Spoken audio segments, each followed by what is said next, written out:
Tell me like a Hellcat.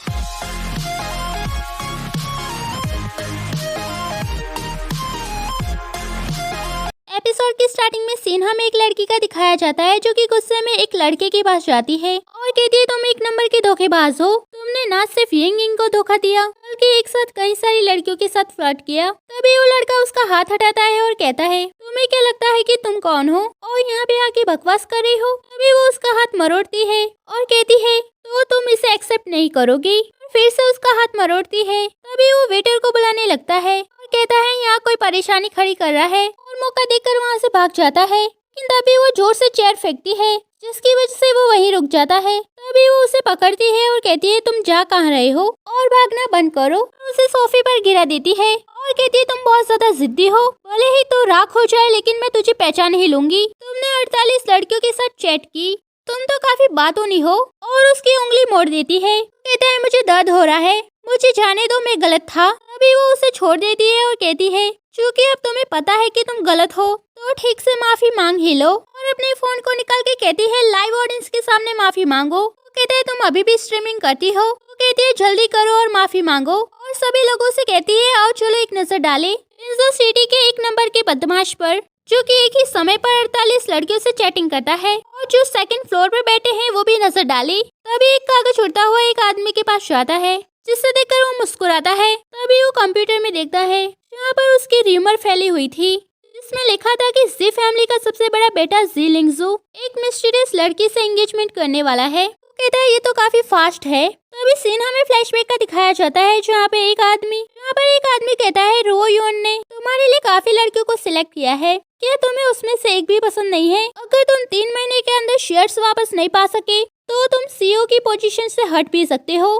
Present में उसके पास खड़ा हुआ आदमी कहता है मिस्टर जी उन सभी लड़कियों को आपकी आवश्यकता के अनुसार चुना गया और ये लिन यून मैंग है, लिन फैमिली के मार्शल आर्ट स्कूल की 8वीं पीढ़ी की उत्तराधिकारी और उसके पास काफी स्ट्रेंथ है। आप उसके सामने जा सकते हैं और आपका जो नुकसान हुआ है उसके बारे में बताएं। वहीं हमारी ड्रामा की फीमेल लीड कहती है तुम तो खिलाड़ी थे और बहुत सारी लड़कियों के साथ चीटिंग कर रहे थे और अब तुम पब्लिकली मुझे बुली करना चाहते हो और वो भी एक कमजोर औरत को। मैं तो सिर्फ अपना सेल्फ डिफेंस कर रही हूँ, तुम्हें इसके लिए पे करना ही होगा। दूसरी तरफ जी लिंगजू कहता है क्या वो एक कमजोर लड़की है? असिस्टेंट कहता है वैसे कुछ ऑप्शन है, एक नजर डालने के बारे में क्या ख्याल है? वो कहता है सिर्फ वो लिन यूमैंग, जाओ और तैयार हो जाओ। वहीं दूसरी तरफ वो लड़का मौका देकर उस पे पानी फेंकता है और वहाँ से भाग जाता है और चिल्लाते हुए कहती है तुम बदमाश हो, थोड़ा केयरफुल रहना वरना मैं तुम्हें तुम्हारी फैमिली की कब्र में चिपका दूंगी। और सभी लोगों को देखकर उनसे माफी मांगती है। तभी ली जिंगजू वहाँ आता है और उसे अपना जैकेट पहनाता है जिसे देखकर वो देखते ही रह जाती है। वो कहता है क्या तुम मिस लिन हो? वो कहती है हाँ मैं हूँ और तुम? वो कहता है मुझे तुमसे कुछ बात करनी है इसलिए क्या तुम बाहर आ सकती हो? और वहाँ से जाने लगता है। वो कहती है वाओ ये कितना हैंडसम है, क्या ऐसा हो सकता है? मुझे थोड़ी घबराहट महसूस हो रही है। तभी वो बाहर जाती है जहाँ पर उसे कार दिखती है जिसका शीशा टूटा हुआ था। इसे देखकर वो उसके पास जाती है और कहती है ऐसा कैसे हो सकता है, यह दरवाजा वहाँ पे नहीं था, मैंने तो उसे वहाँ से फेंका था। लेकिन फिजिक्स के अकॉर्डिंग ऐसा नहीं हो सकता, या फिर हो सकता है कि मैंने उसे जोर से फेंका। और उससे माफी मांगने लगती है। कहती है मुझे उम्मीद नहीं थी।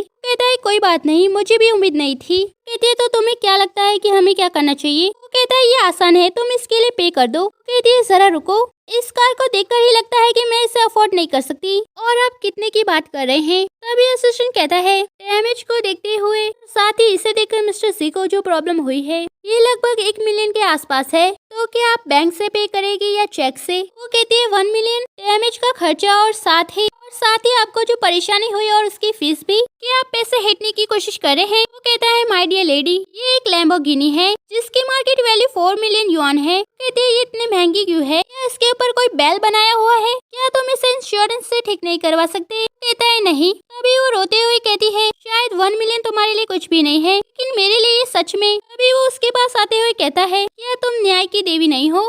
अभी तुम अपने फ्रेंड के लिए एक बदमाश से झगड़ रही थी जिसकी वजह से किसी और की प्रॉपर्टी को नुकसान पहुंचाया और अब तुम इससे बचना चाहती हो।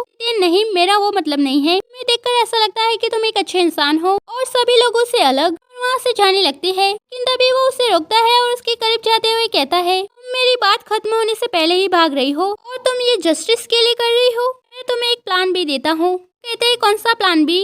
वो कहता है मेरी फियांसे बन जाओ, ये 1 मिलियन का कर्ज है। वो कहती है इस तरह मुझ पर 1 मिलियन का कर्ज हो गया। उसकी फ्रेंड कहती है क्या सच में कार के ओनर ने ऐसा कहा? अगर मुझे उसका कर्ज नहीं चुकाना होता तो मैं उसे तब तक लात मारती जब तक उसका हेल्थ इंश्योरेंस मैक्सिमम नहीं हो जाता। उसकी फ्रेंड कहती है मैं जानती हूँ कि ये 1 मिलियन है, अब अपने पैरों को नीचे रखो और चिंता मत करो, मैं तुम्हें कभी अकेला नहीं छोड़ूंगी। तभी वो दोनों रोते हुए अजीब हरकतें करने लगती है। वो कहती है तुम सच में अच्छी हो। अब सीन मॉर्निंग का दिखाया जाता है। मेरा जन्म मार्शल आर्टिस्ट लिन फैमिली में हुआ था और पीढ़ी दर पीढ़ी हम इस मार्शल आर्ट स्कूल की अच्छे से रखवाली करते हैं और लोगों को फिट रहना सिखा रहे हैं। मेरे फादर पहले से ही 7वीं पीढ़ी है।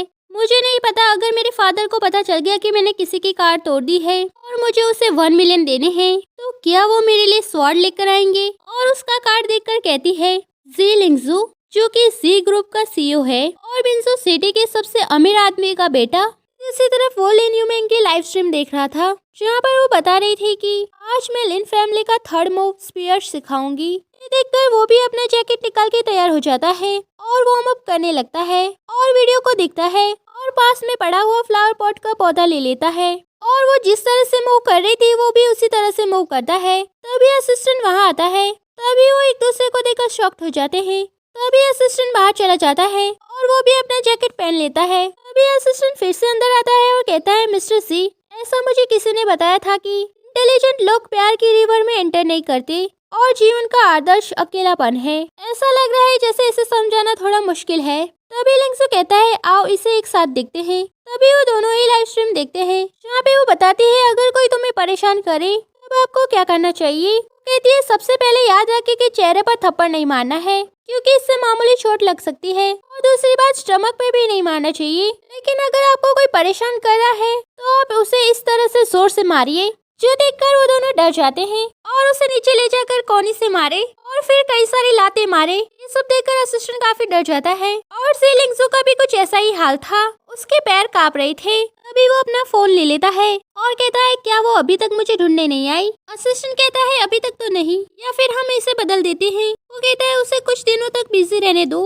और कल दोपहर उसे लॉयर से बुलाने के लिए कहो। वो कहता है ठीक है और डरते हुए वहाँ से जाने लगता है। वहीं दूसरी तरफ उसकी र्यूमर फैलती जा रही थी, इसलिए उसे काफी गुस्सा आता है और कहता है पहले वो एक्शन लेना चाहती थी, बाद में रिपोर्ट करना चाहती थी। अभी वो नींद से जागती है और कहती है सुबह हो गई है, जिसने मुझे जगाया वो कोई सपना नहीं था लेकिन 1 मिलियन। और सुबह सुबह भागते हुए जाती है। तभी उसकी फ्रेंड कहती है मैंग मैंग कहाँ जा रही हो। कहती है मुझे कुछ काम है, मेरे फादर को मत बताना। वो पार्ट टाइम जॉब पर काम करने के लिए जाती है जहाँ पर वो खाने की डिलीवरीज करती है और फिर लाइव स्ट्रीम करती है जहाँ पर लिंगशू नाम का बंदा उसे गिफ्ट भेजता है से वो थैंक यू कहती है। अभी वो फिर से पार्ट टाइम जॉब पर काम पे जाती है जहाँ पर वो बहुत सारी ईंटों को ले जा रही थी। जहाँ पर बॉस कहता है उसे देखो और अपने आप को देखो, चलो काम पे लग जाओ। और फिर से लाइव स्ट्रीम करती है जहाँ पे लिंगशू नाम का बंदा उसे फिर से गिफ्ट देता है जिसे वो थैंक यू कहती है। वहीं दूसरी तरफ वो पार्ट टाइम जॉब पर डिलीवरीज करने आई थी जहाँ पर जी लिंगशू को देखकर वो कहती है तुम यहाँ क्यों हो,